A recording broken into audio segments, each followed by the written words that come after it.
Laurent Toutain, bonjour. Bonjour. On se trouve ici en fait sur le campus de Télécom Bretagne à Rennes, plus précisément en salle B133, et donc où vous nous accueillez. En fait, j'aurais aimé que vous nous parliez un petit peu de l'Internet des objets, puisque je sais que c'est aujourd'hui quelque chose qui vous intéresse particulièrement, alors que vous êtes quand même un acteur historique dans l'éducation aux télécoms. Et donc, c'est quoi cette chose, l'Internet des objets? En fait, on est en train de revivre ce qu'on vivait il y a quelques années avec le web, c'est-à-dire qu'on a une profusion de nouveaux objets qui vont arriver sur Internet, de nouvelles fonctionnalités. Et donc, on est en train d'explorer ces nouvelles fonctionnalités par l'intermédiaire du LabFab. Et ces objets en question, est-ce que ça va être des objets tarabiscotés ou vraiment des objets intégrés dans notre quotidien, des objets qu'on va trouver en supermarché, des objets qu'on va porter sur nous? Quel type d'objets sont concernés?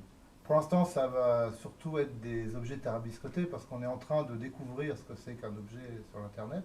Donc on peut prendre l'analogie des pages web. Au début, il y a 10 ans, les gens faisaient des pages web avec des choses qui clignotaient dans tous les sens et qui n'étaient pas très bien structurées. Maintenant, le marché s'est industrialisé et pour faire sa page web, on utilise Facebook ou d'autres sites qui vont faire de jolies pages faciles à utiliser.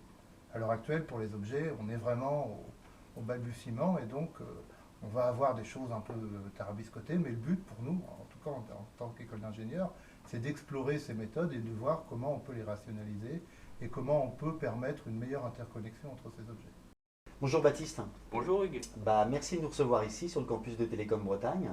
On est dans une salle qui s'appelle la B133 et qui a une vocation un petit peu particulière. Peux-tu te présenter et nous dire où nous nous trouvons? Est-ce que vous y faites?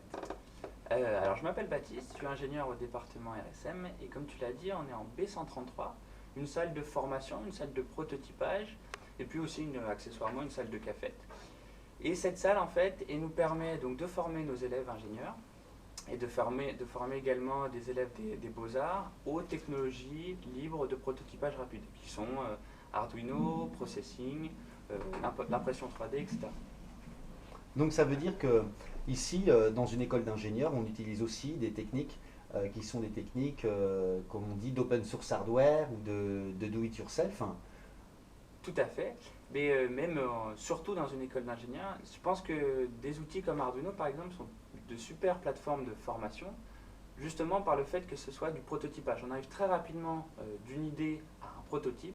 Alors également, en fait, Télécom Bretagne a été présent sur la fête de la science l'an dernier. Je crois que ça a été un gros succès avec plus de 9000 personnes touchées. Vous êtes aussi impliqué avec le LabFab sur Vivacité.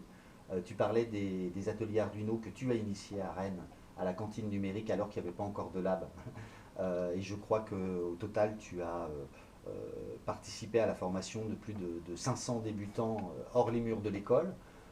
Donc ça signifie qu'il y a un intérêt au niveau de Télécom Bretagne pour justement le fait de pouvoir intégrer dans l'invention et la démocratisation de cet Internet des objets n'importe qui, qu'il soit ingénieur ou pas, qu'il soit formé ou pas. Ouais. Vraiment, l'objectif c'est ça se diffuse. On a l'internet, c'est cette culture d'ouverture où tu vas vraiment avoir du partage partout, tout le temps. Tu peux avoir accès à des choses. Là, c'est pareil. Nous, nos connaissances, on les a faites parce qu'on a une expertise dans Internet, etc.